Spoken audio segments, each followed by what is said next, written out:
Am I live? There it is. Hey, all YouTube, how you doing here this morning? Good to see you, hear you, chat with me. Let me make sure everything's coming through all right.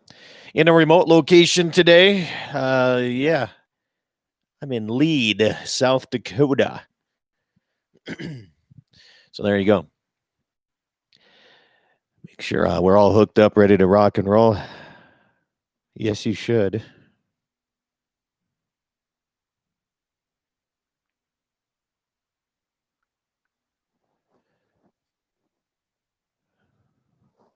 YouTube, can you hear me all right? Do I have audio? I had it last night doing the same exact thing. Got no audio. How about now? Do we have audio now? Audio. Can you hear me? Hear me.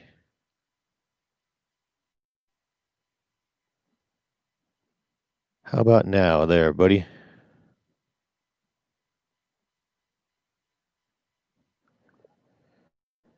Why wouldn't there be audio feeding in here? Doing the same damn thing I did last night. Is there audio?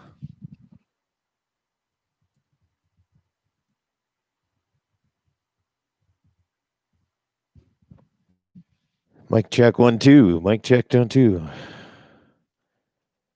Check. What the hell is going on here?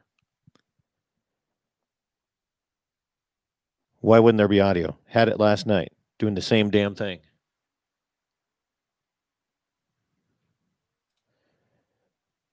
Just click out of there. Can anybody hear audio on this one now?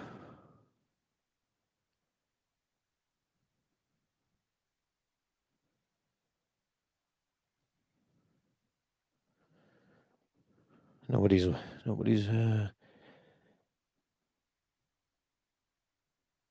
Hey Gary, can you hear my audio now? How about now?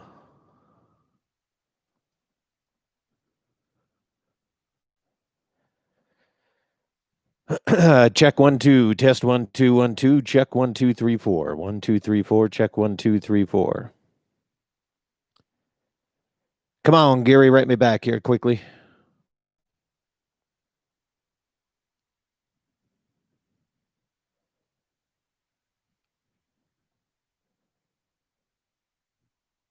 It is working fine. Okay. Thank you, Gary. Morning, Karen. Karen, can you hear me fine here this morning?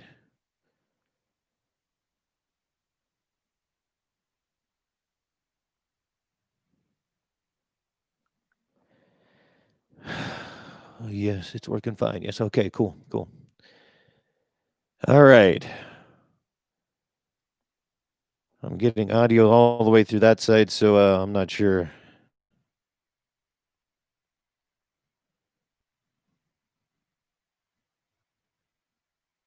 Oops.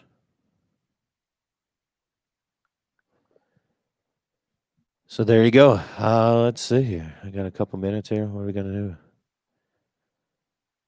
Let's do this. Close that. Start it again.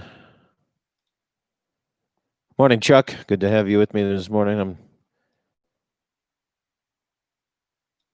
I'm doing this here via remote location, so bear with me as I'm trying to make sure all my audio stuff is going here. Thanks, Karen. Appreciate the update. Whoops.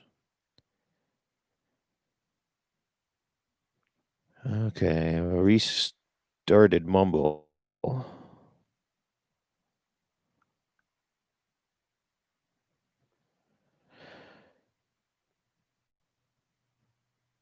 Okay. Well, I got to get Kevin on here. Let's get my guest lined up here. Hopefully, we can get some of this going on here.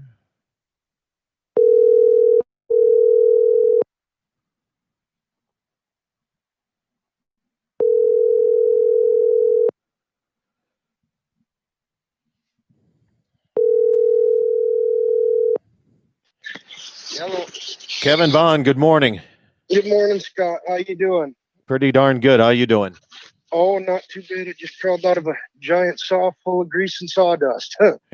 Well, sit back, relax. Let's talk about fishing and hunting and all that good stuff. You ready? Yes, I am. Okay, cool.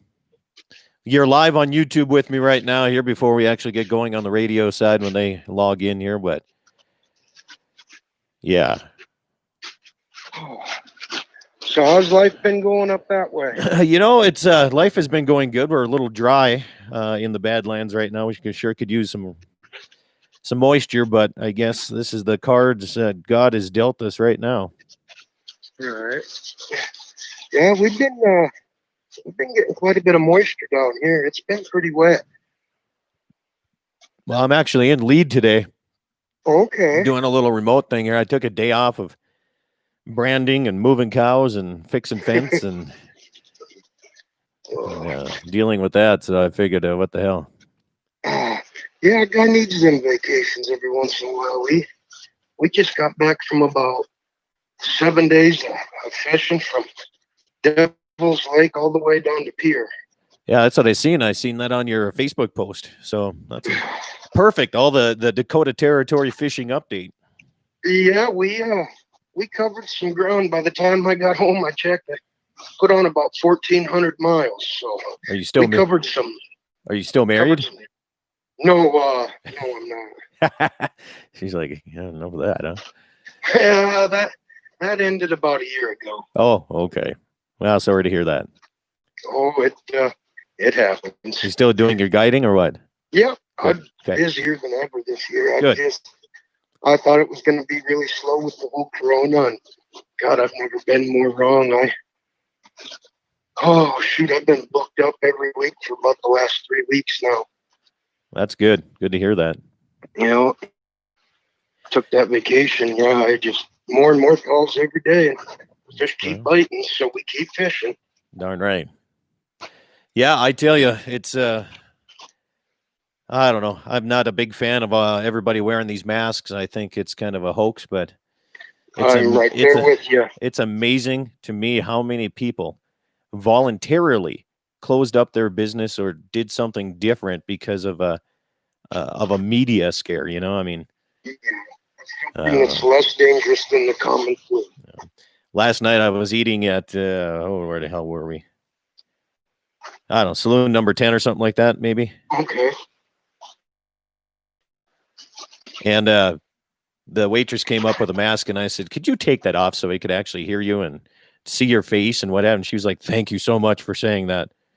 Yeah, the other night we went for a ride on the bike and stopped up at I believe it was the Silverado. Went down to the buffet and of course they're all wearing gloves and masks. Yeah, they go from one table to the next without changing their gloves or washing their gloves. What's the difference between that and just using your hand? Well, I understand businesses are trying to do something to make it look whatever. I get that. Yeah, they gotta run that front runner to look like they're appeasing people so they're not losing customers being offended. God forbid somebody offends somebody. Yeah. Well, yeah, we're coming up on here shortly. I'm going to turn you down and get ready for the open here, so stand by. Stations, if you're listening here, I don't know, 30 seconds right there is your 30-second mark, everybody. Let's see here. Again, remote. I'm not sure why Mumble isn't working. Todd, if you're watching here, I'm picking it up on YouTube. I have no idea what the heck's going on there. On my end, 15 seconds, by the way. It shows everything is feeding correctly and linked up correctly, so I'm not positive what's going on there. Same thing, same computer I'm using here every time. 5 seconds.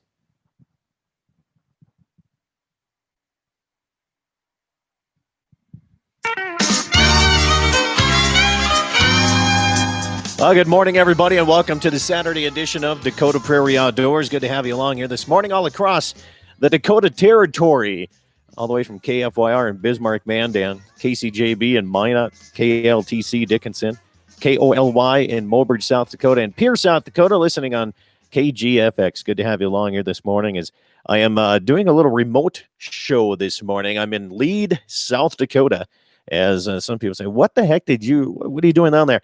I took a day off. All right. So No fencing, no moving cows, no branding. Although I should be helping my neighbor Matt Burke brand here today, but he understands once in a while after about 18 to 20 brandings in a row and helping all the neighbors.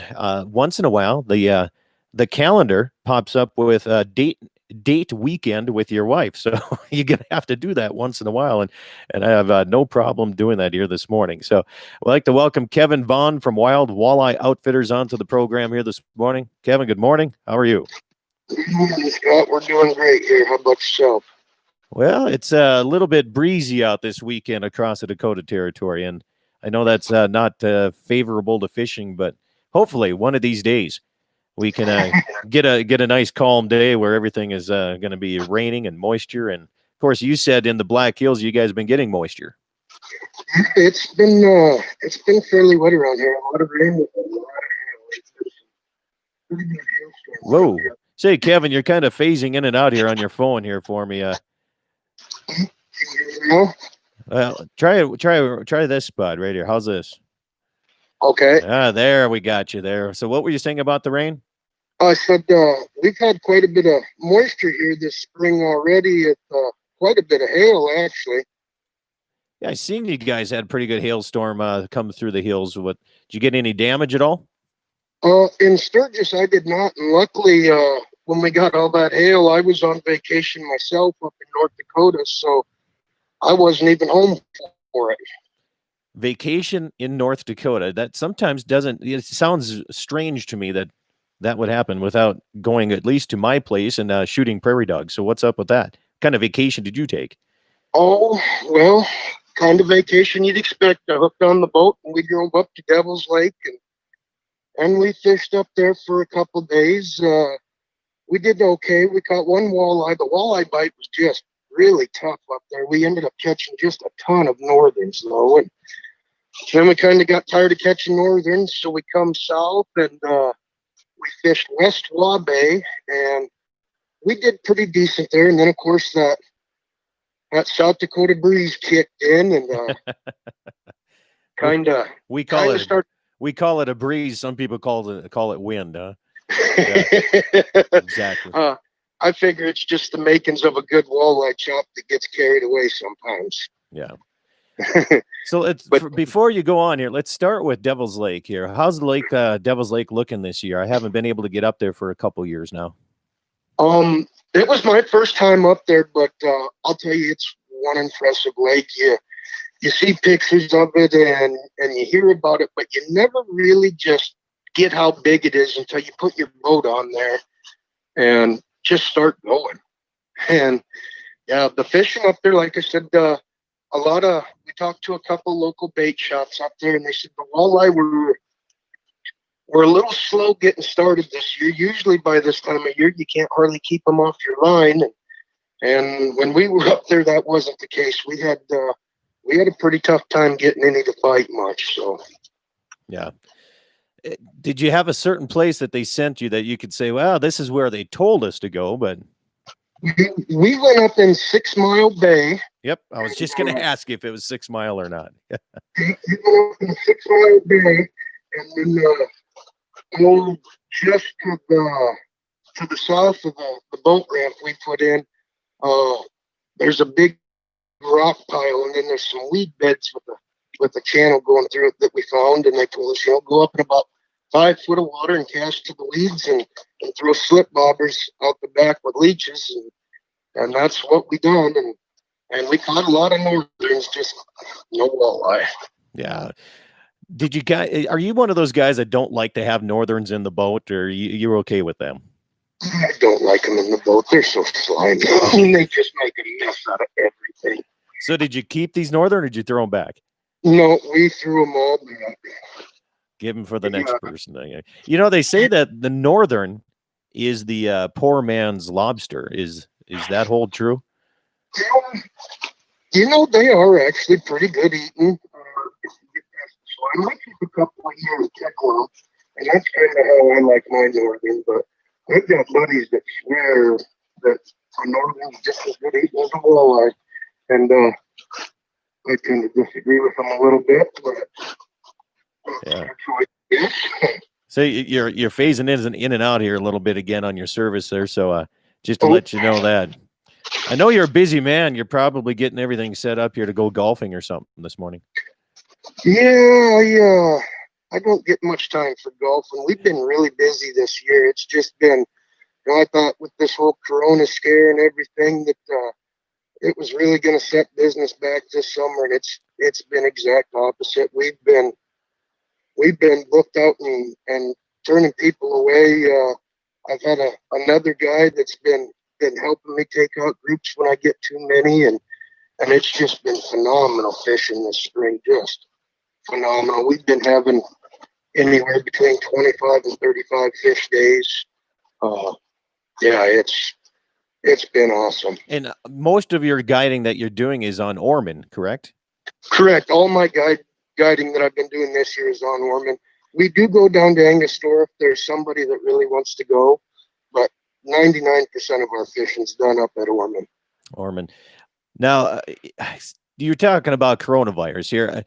Is there anything that the state of South Dakota, being an outfitter, or the game fish parks that you have to deal with, that they're recommending that you try to do some type of safety precautions on your boat when you're guiding? Or I know your governor, Kristi Noem, kind of had some pretty good brass balls going on this year with the coronavirus by keeping everything kind of open. But are you taking any precautions? We do. After every trip, we take the boat home and we wipe everything down in the inside with Clorox wipes, and I clean everything up, wipe down the handles of the fishing poles, just to be safe. So what you're saying is, with all this extensive cleaning, that you can keep northerns in your boat then? It's not that I can't keep them in there, it's I choose not to. Choose not to, exactly. Hey, a quick question. I hear that Antifa is going to be protesting the Sturgis bike rally. Where can a guy get first row seats for that butt whooping that's going to happen in Sturgis? I live about 2 blocks off of Main Street. We got a pretty good view from the house. And the best thing is we don't even have to leave home to see it. Well, I probably would leave your place to get involved in it, is what I'd like to do. Yeah, that would be fun, wouldn't it? It would be a good time. I tell you what, isn't it crazy how things are kind of changing like that? It's just, defunding police and the whole works like that. And we get to sit back because of the people that fought for us and sit back and talk outdoors on a Saturday morning. And right. It's hats off to those that are still fighting the front line. You see a lot of those videos on social media. But hey, we're up against our first break. Stand by. We're going to keep talking fishing and your travels across North and South Dakota to see how the fishing's going here. And we'll be back. More with Kevin Vaughn, Wild Walleye Outfitters, on Dakota Prairie Outdoors Saturday edition here, all across North, South Dakota, and all across the world, around the world, as I should say, on YouTube. Back after these messages.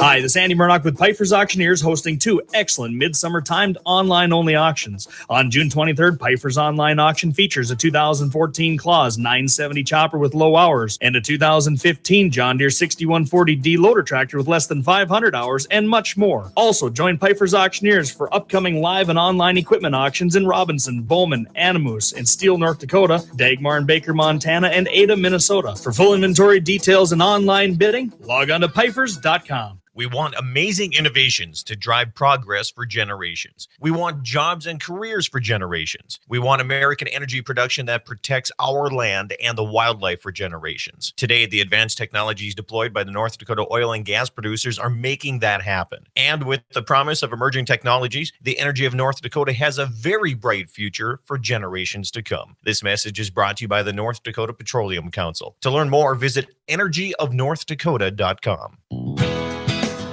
Dakota Community Bank and Trust advisors. Use your wealth to support your family and those you care about. We know you have worked hard over the years to accumulate wealth. We want to make sure your legacy reaches your heirs as you intend, either by will, by trust, or by beneficiary designation.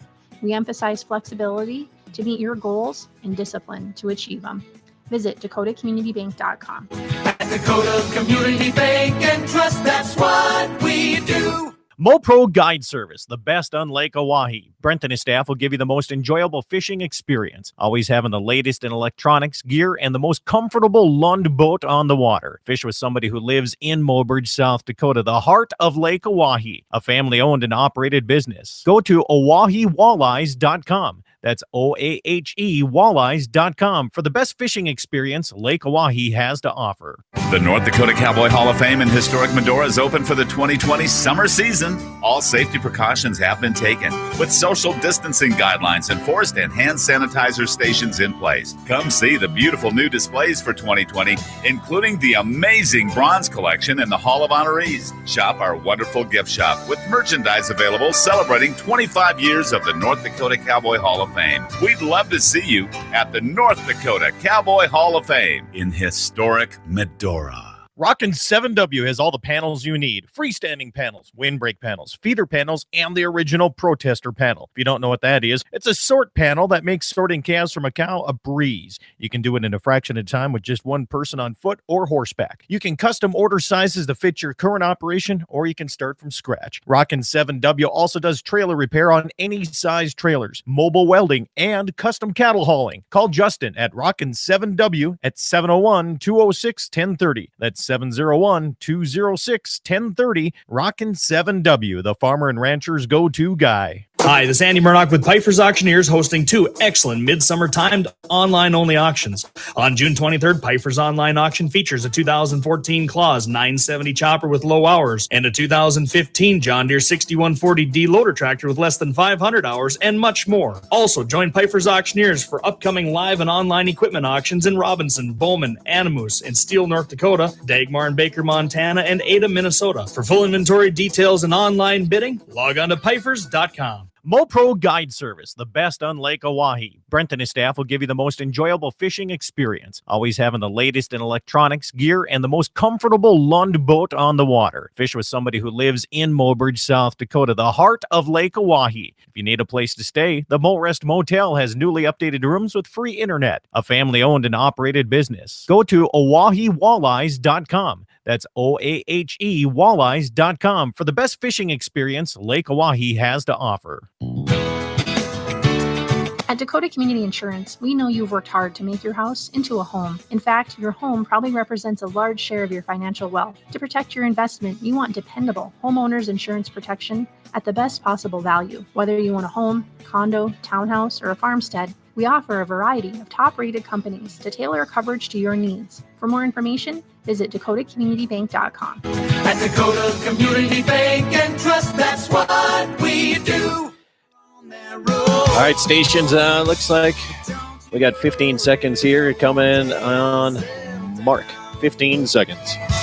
I do have permission, YouTube, to play this music. I hope you're still around. I hope you're still around. Welcome back, everybody. Dakota Prairie Outdoors Saturday edition. Music coming in, Breaking 8. Once again, Breaking 8 has a few new videos on their social media page. Check them out, Breaking 8 on Facebook. Also, Benny Paulson does a really cool podcast as well, right from the ranch. So it's kind of cool talking about music and ranching and living in the Badlands here is what it is. So it's pretty cool. Check it out. Again, Benny Paulson on social media or Breaking 8, one of the two. Kevin Vaughn from Wild Walleye Outfitters is my guest. Kevin, welcome back. Can you hear me again? Yes, I can. All right, making sure we see. This is what's fun. I'm trying to do get on the road more and do these shows from different areas, and you learn something every time, what works and what doesn't, and just trying to make it so I can come down and do a show right from your boat. Nice, yeah, I know. Calm a couple day, years ago, we talked about it. I know. It's you got to have so many subscribers on YouTube before you can do anything via mobile devices and all that. So okay. I'm not quite there yet. Yeah, I'm not sure how well that even works. Yeah. I'm not so good on the computer end of things. Well, you said though you're good at fishing because you're booked up and you're turning people down. You're having other people take people out fishing. So I mean, you must be doing something right. I I don't know. I guess we've just been blessed and lucky. Like I said, I thought things were going to be pretty rough this year, and it's been the exact opposite. Just right there. Well, we were on break. I got another email for a fishing trip here Good. coming up that I peeked at real quick, and they just keep coming in, and it's we've been real lucky this year. A lot of new clients have come fishing with us. People just want to get out of the house and go experience something different than a statue or another carnival ride or something. Some good quality family time. For example, I had a guy bring his son up. They were up here on vacation, and it was his son's 12th birthday. And for his 12th birthday, we took him out fishing. And I mean, that's a 12th birthday he'll never forget. Was that his very first time fishing? That was his very first time fishing, and that young man pulled in over 25 walleye that day. Don't you guys have a limit on Orman or what? We do, but with the slot, you end up catching and releasing more than you end up keeping. That's right. You guys have a slot. Explain that for some of the listeners that might not know what a slot limit is. So on Orman, the slot limit is you can keep one walleye over 18 inches, and then the rest of your walleye have to be under 15. Between 15 and 18 inches, you can't keep them because that's the best breeders. And then by doing that, they've also taken Orman out of the stocking rotation by the state. It's all self-sustained. See, and that's completely different where a lot of people, like when I'm fishing up on Sakakawea and we catch anything between 15 to 18, they're like, hey, those are the best ones to eat. Yeah. So you see a lot of those coming out of the system in a lot of places. So I know slot limits are different across the state. Now let's go to you said you were in Waubay. What's the slot limit in Waubay? And see, that's just like the slot limit for the rest of the state is you can have fish 15 to 20 and one over 20. Right. Okay. So the rest of the state is about exact opposite of how Orman runs.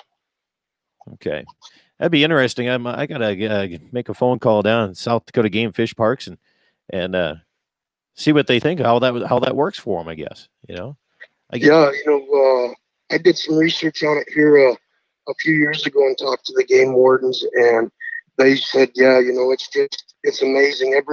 Every third year they used to have to stock Orman with walleye, and I believe he told me it's been 10 plus years now since they've stocked Orman with walleye.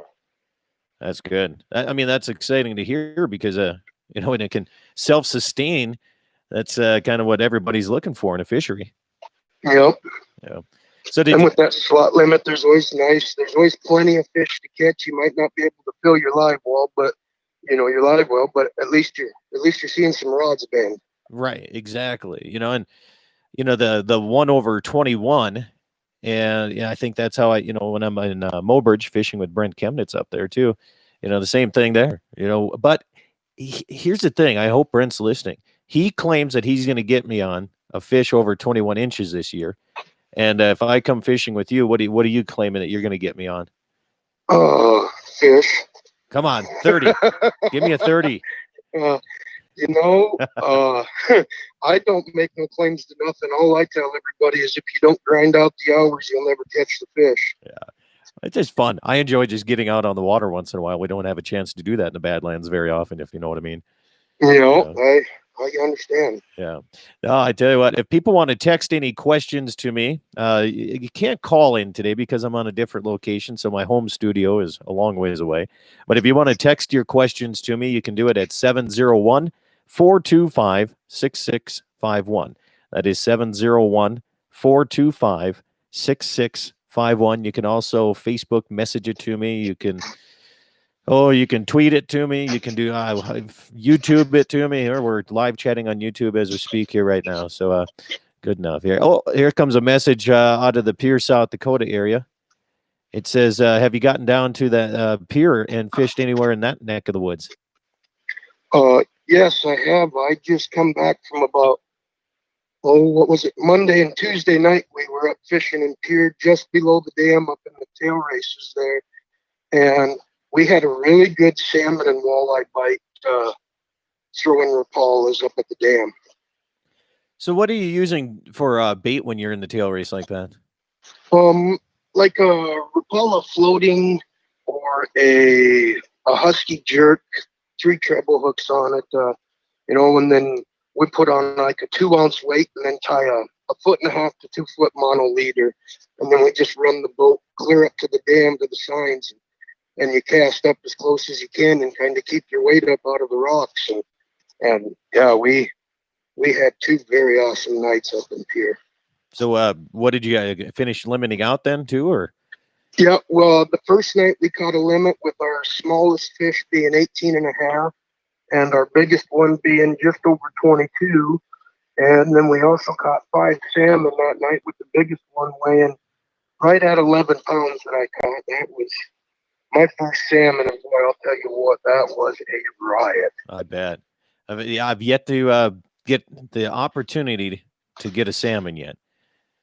Yeah, it was my first opportunity, and I'll tell you what, it's when they hit, it's like accidentally hooking onto a freight train. That's what I've heard. I heard it's a good time. Yeah, it took me about 40 minutes to get that fish up to the boat before we could finally get him in the net. So how do they react different when you have a walleye on versus a salmon? So when you get a walleye on, that fish, he's going to stay down and he's going to give you head shakes. And a lot of times when you hook into them bigger salmon, right away, they're just going to start running and peel and drag.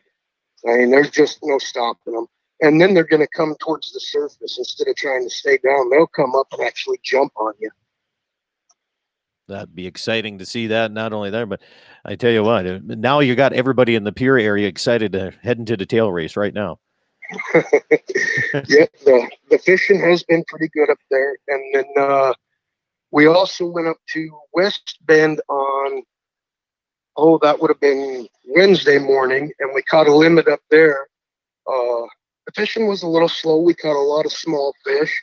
We were up there fishing with windy rigs and night crawlers, and we had to pound out about 6 hours to catch 2 limits of fish for me and my buddy on the boat. But it was a really nice afternoon up there. No, you said where is that again? On West Bend. Whereabouts is that? That one's new to me. So it's going to be north of Fort Thompson, okay, or east of Pier. Okay, gotcha. Tell you what, you get on the eastern side of North and South Dakota, there's a lot of different little lakes out there. Hey, Kevin, stand by. We're going to continue talking here on Dakota Prairie Outdoors here as we continue on. You can text your questions, comments, concerns, 701-425-6651. Again, 701-425-6651. Feel free to just jump on in and text me a message and question, and we'll come back. More fish talk here on Dakota Prairie Outdoors. I'm Scott Bachmeyer, and you're listening all across North and South Dakota and around the world, YouTube Live, Dakota Prairie Outdoors Radio. Back after these.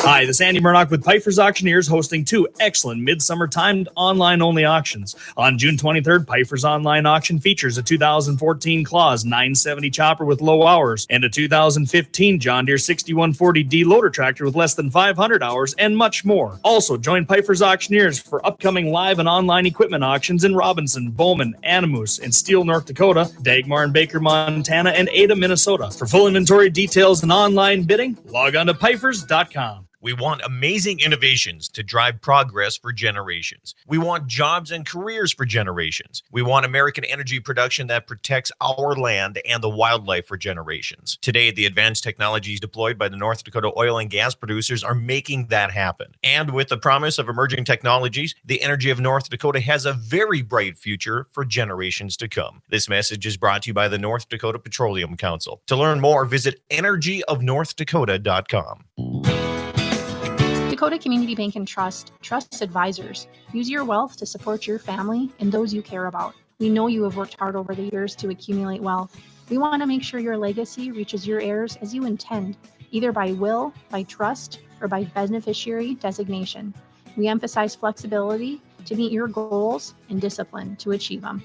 Visit dakotacommunitybank.com. At Dakota Community Bank and Trust, that's what we do. MoPro Guide Service, the best on Lake Oahe. Brent and his staff will give you the most enjoyable fishing experience, always having the latest in electronics, gear, and the most comfortable Lund boat on the water. Fish with somebody who lives in Mobridge, South Dakota, the heart of Lake Oahe, a family-owned and operated business. Go to OaheWalleyes.com. That's OAHE Walleyes.com for the best fishing experience Lake Oahe has to offer. The North Dakota Cowboy Hall of Fame in historic Medora is open for the 2020 summer season. All safety precautions have been taken, with social distancing guidelines enforced and hand sanitizer stations in place. Come see the beautiful new displays for 2020, including the amazing bronze collection in the Hall of Honorees. Shop our wonderful gift shop with merchandise available celebrating 25 years of the North Dakota Cowboy Hall of Fame. We'd love to see you at the North Dakota Cowboy Hall of Fame in historic Medora. Rockin' 7W has all the panels you need. Freestanding panels, windbreak panels, feeder panels, and the original protester panel. If you don't know what that is, it's a sort panel that makes sorting calves from a cow a breeze. You can do it in a fraction of time with just one person on foot or horseback. You can custom order sizes to fit your current operation, or you can start from scratch. Rockin' 7W also does trailer repair on any size trailers, mobile welding, and custom cattle hauling. Call Justin at Rockin' 7W at 701-206-1030. That's 701-206-1030. Rockin' 7W, the farmer and rancher's go-to guy. Hi, this is Andy Murdoch with Piper's Auctioneers, hosting two excellent midsummer timed online-only auctions. On June 23rd, Piper's online auction features a 2014 Claus 970 chopper with low hours and a 2015 John Deere 6140D loader tractor with less than 500 hours and much more. Also, join Piper's Auctioneers for upcoming live and online equipment auctions in Robinson, Bowman, Animus, and Steele, North Dakota, Dagmar and Baker, Montana, and Ada, Minnesota. For full inventory details and online bidding, log on to pipers.com. MoPro Guide Service, the best on Lake Oahe. Brent and his staff will give you the most enjoyable fishing experience, always having the latest in electronics, gear, and the most comfortable Lund boat on the water. Fish with somebody who lives in Mobridge, South Dakota, the heart of Lake Oahe. If you need a place to stay, the Mo-Rest Motel has newly updated rooms with free internet, a family-owned and operated business. Go to OaheWalleyes.com. That's OAHE Walleyes.com for the best fishing experience Lake Oahe has to offer. At Dakota Community Insurance, we know you've worked hard to make your house into a home. In fact, your home probably represents a large share of your financial wealth. To protect your investment, you want dependable homeowners insurance protection at the best possible value. Whether you want a home, condo, townhouse, or a farmstead, we offer a variety of top-rated companies to tailor coverage to your needs. For more information, visit dakotacommunitybank.com. At Dakota Community Bank and Trust, that's what we do. All right, stations, looking at 15 seconds on mark. 15 seconds. And when that time comes, I hope you're still around.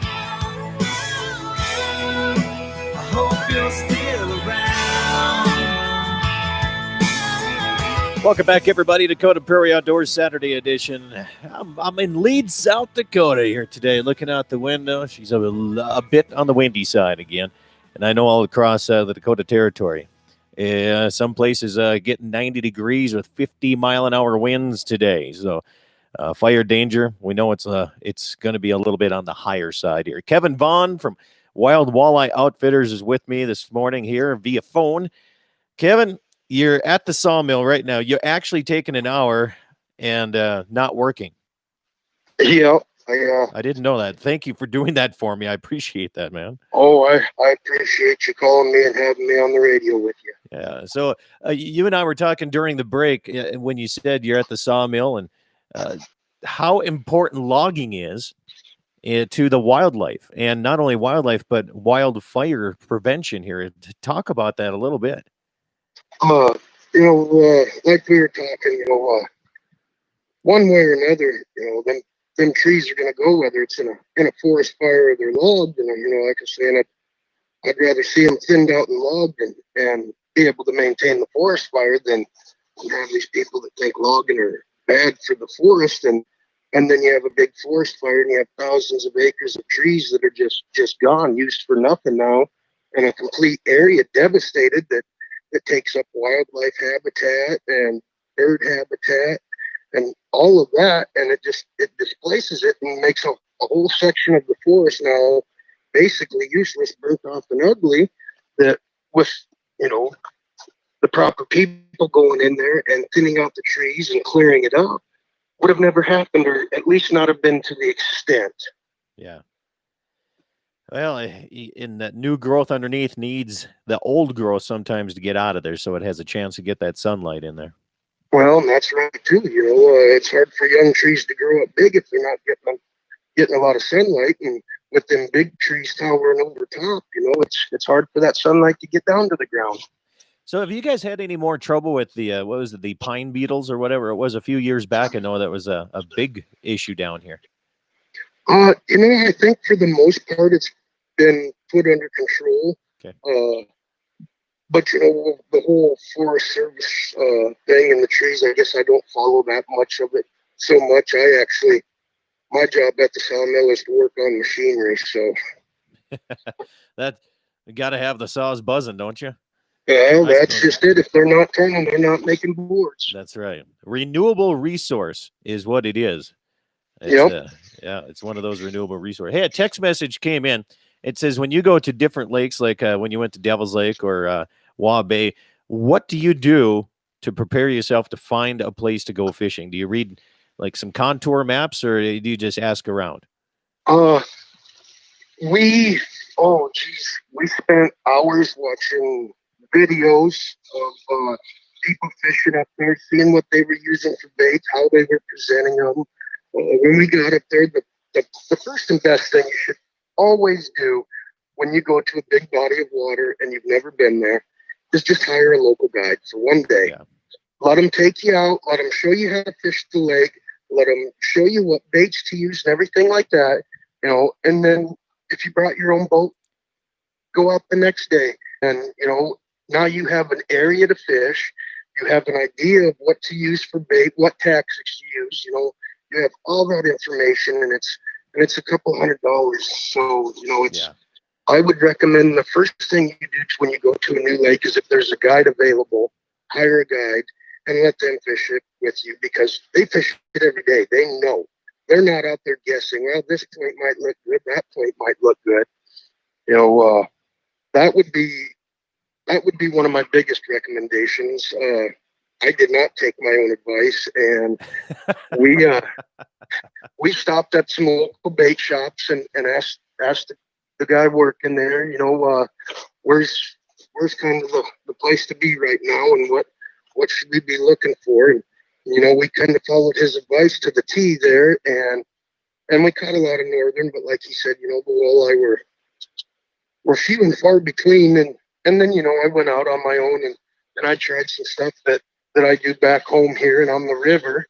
And, you know, we did get a couple walleye pulling crankbaits up there along the rocks, a little deeper than what they were telling us to fish. So, you know, and just don't be afraid to try new stuff. Keep switching it up, you know, grind it out. No, when you say, you know, for the first day, hire a guide and then go out on your own boat the next day, do you think that makes those local guides a little bit, you know, feeling used or angry? Or are they just happy they made your $200 in a day? You know, I can't speak for everybody, but me, myself, most of my clients are people that really don't fish. They're not avid fishermen by any stretch of the imagination. But, you know, if somebody is to come out, you know, I've had guys come out and say, you know, I'm from Rapid. I've just never fished up here. I don't know where to fish. And I'll show them everything. And if they come out the next day and I see them on the water and they're in that spot I took them and they're catching fish, great. That's awesome. That means I did something right. You know, that makes me feel good. I don't care that somebody else is fishing in the same 30 feet of water I am. You know, if they're catching fish, I'm going to be catching fish, and the lake's full of fish. Right. And that's what's different about fishing versus, you know, showing somebody a good hunting spot for a big whitetail or big mule deer. Right. They don't do that very often, do they? I mean, maybe some anglers probably don't do it too. No, most people most people keep all their spots pretty secret. But the one thing about walleye fishing is it changes every day. Maybe not drastically, but something changes every day. What worked yesterday might not work today. We might go to a spot one day and hit 30 fish out of there, come back the next day and fish it for 2 hours and not get a bite. Yeah. So it's constantly changing, and I guess I don't feel like I'm giving up any spot that anybody couldn't find on their own. Just there's fish everywhere in that lake right now, and they're biting, and it's pretty good time up there. Well, and like you said, with that slot limit that you have, it really narrows down what people can really keep too. So, I mean, that's just kind of a neat idea that way. Do you ever think in some areas you see some lakes get hit just slammed with tournaments? Maybe not this year because of the COVID-19 farce, but in some years, you see tournament after tournament after tournament. Do you think doing too many tournaments can damage the I guess the population of fish in that area? Well, I guess it depends. Like most of the tournaments I do are a catch and release tournament anymore. Okay. And every fish you weigh in that swims away, you get a couple extra tenths of a pound on. So, like I say, most of the tournaments I fish anymore are all catch and release, and I'm guessing there's probably about a 95% survival rate on them fish when they're released. Okay. The High Plains Anglers, for example, is a fishing tournament that I fish out at Ormond every year, and they go above and beyond with tanks of water and aerators and somebody to sit there and float them fish if they're not, feeling the best when they come in. And, there's a crew of guys to take care of the fish to release them as people are bringing them in to weigh them. That's, and like I said, I don't fish a lot of tournaments anymore, but most of them that I go to, that's how they are too, is, they got a crew of guys for the release. Speaking of tournaments, how did your ice fishing tournament go this past winter? It went pretty good. We didn't fill it out like we planned. It was kind of it was kind of a rough winter. We didn't get it quite the way we wanted to have it this year. We fell through on a few things that we thought we were going to have lined up. Still a learning experience. It was my second year. I think everybody had a good time. There was some fish caught. Of course, it was cold and miserable and windy up there, so we got a full day of that in. And but no, it was a good tournament.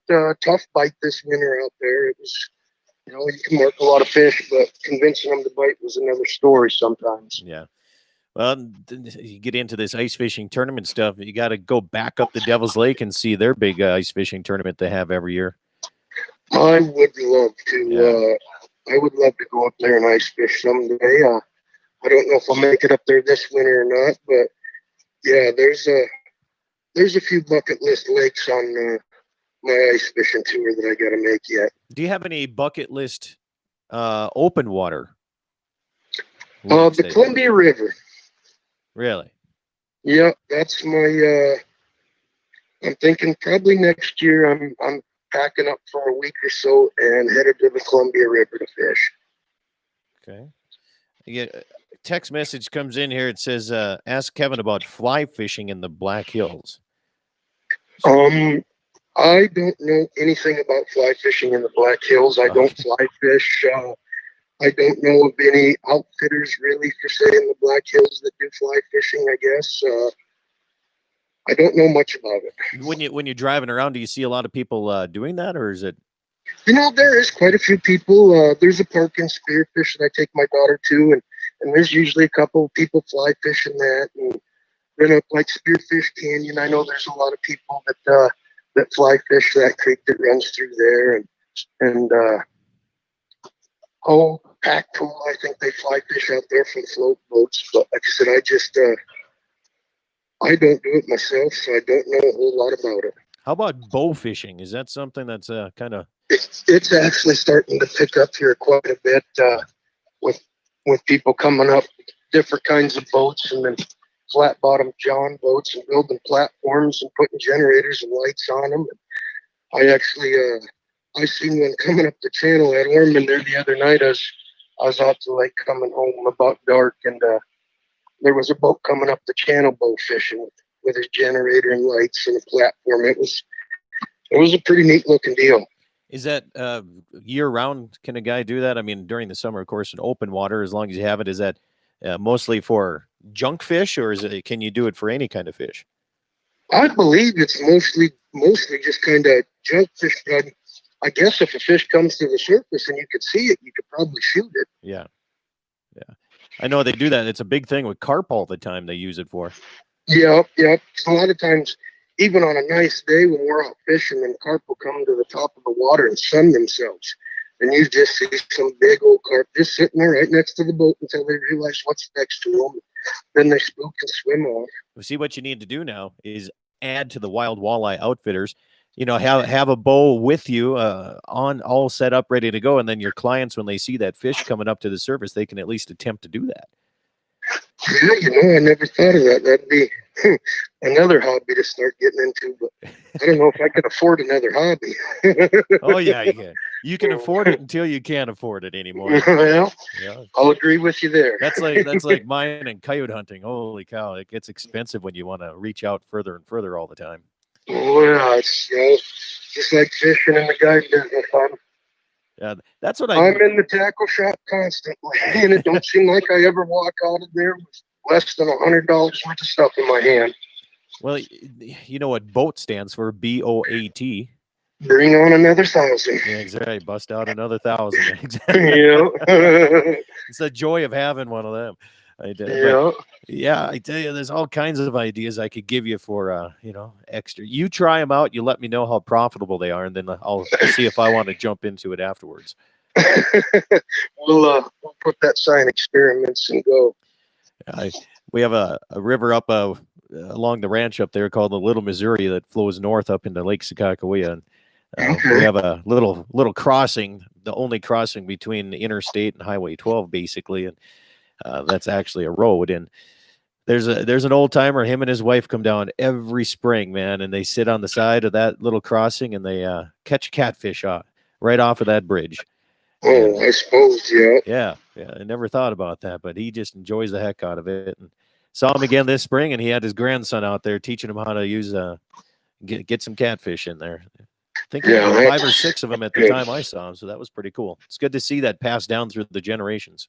Yeah, it's always good to see kids out fishing, and a lot of the kids that come on the boat with me, it's their first or second time fishing, so I always try and make it an experience for them. They'll never forget, and get them kind of hooked in that, because if we don't get kids to fishing, it's not going to be around.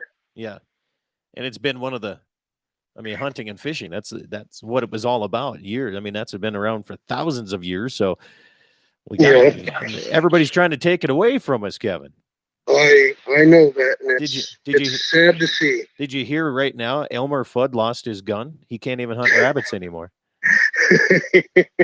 You know what? Don't surprise me right now. I don't know where this country's headed, but I think if they don't get some things figured out and some people cleared out of some places that are giving them a little too much power, we are sure headed for the days of hunting our own meat and growing our own vegetables again. And I don't know if I hate that idea one bit. I'm not against it. Most everything I do is that way already. I butcher all my own meat. I put in a big garden and can, and we try not to go to the grocery store for much of anything anymore. Yeah, a lot of the necessities in order to do it, but yeah, it's definitely something that's maybe besides hunting and fishing, that's something we got to start teaching more kids too, is how to self-survive. Yeah. It's I think a lot of our younger generation, if things got real bad, they wouldn't fare so well. There's a few kids out there that would probably do pretty good, but I think for the most part that survival skills, just simple survival skills, common knowledge is just not that common anymore. Yeah. So when you have kids on the boat, I'm sure you take care of all the baiting their hooks and getting the fish in and taking care and cleaning that. Have you ever had any kids asked to be taught how to clean a fish? Actually, that young gentleman that I took out for his 12th birthday, I handle all the hooks on the boat just because they hurt when they go in, and if you got to pull one out, I sure don't want them to do that. But when we got to the cleaning station, I started cleaning. He was really watching. So, you want to try it? I said, yeah, I'll try it. So, I give him my electric fillet knife there, and I show him, cut here, and he cleaned a couple of them fish, and I said, he said, yeah, I remember that. He said, I catch a lot of bluegill from the pond outside our house. He said, I'll fillet them like that. That's cool. And you can clean a bluegill the same as a walleye and just let them go at it, huh? Yeah, you can just fillet them off and take the rib bones out, and you got a nice little chunk of meat there. You just got to do it about 100 times before you got enough to have a fish fry. You got to get those big pan fish in there. Yeah. Get the big one. Well, if people want more information, how do they get in touch with Wild Walleye Outfitters? I know you're busy, which is good. And I know, a lot of people, when they get busy, they slow down on advertising. And I think that's just the wrong way to go about it. So how do people get in touch with you? Just in case you have an opening or a cancellation, you can squeeze somebody in. The fastest and best way to get a hold of me is just get on your smartphone, click the Google button, and ask Google for Wild Walleye Outfitters, and that'll take you to my Google page. And from there, you can email me, or it has a link directly set up to my phone to call me. If I don't answer, I have voicemail set up. Leave me a message. I will, I get back to my messages. I usually try to respond as soon as I see them. So sometimes it does take me 3 or 4 hours to get back to them because I'm busy, but I usually try and respond and get back to everybody pretty quick. And you still have presence on Facebook. I see your Wild Walleye Outfitters Facebook page is still rolling. Yep, it's still up and going. We don't do quite as much with the Facebook page anymore. We kind of do everything with the website now. We still put a few pictures up there on Facebook and stuff, but as far as kind of our advertising and stuff like that, we started Google last year, and it's been really effective for us. It's gotten us, the first year we started it, we doubled our business. So what you're telling me is us old folks that still use Facebook are a thing of the past, huh? Guy. I'm still guilty of getting on there and getting lost every once in a while in Marketplace, especially. But yeah, that's exactly what I use it for too. But Facebook is great, and it gets the message out locally. But for a lot of people who are coming into the area that I normally take out as a group, they're coming here on vacation, right? So they're not seeing none of my Facebook feed or nothing like that. So, and yeah. Well, Kevin Vaughn, I got to cut you off here. We're up against the clock here. Stay on the phone though here for me. I'll talk a little bit afterwards here. Kevin Vaughn, Wild Walleye Outfitters. Get on Google, check them out. Have yourself a great weekend. Thanks for listening to Dakota Prairie Outdoors Radio. All right, radio stations, thank you. I appreciate y'all. YouTube, thanks for hanging with me today here in the Black Hills of South Dakota. I was originally going to be doing it out on the deck here so you could see where I was, but the wind was just too bad to set everything up. So have yourself a good one, YouTube. Keep clicking subscribe.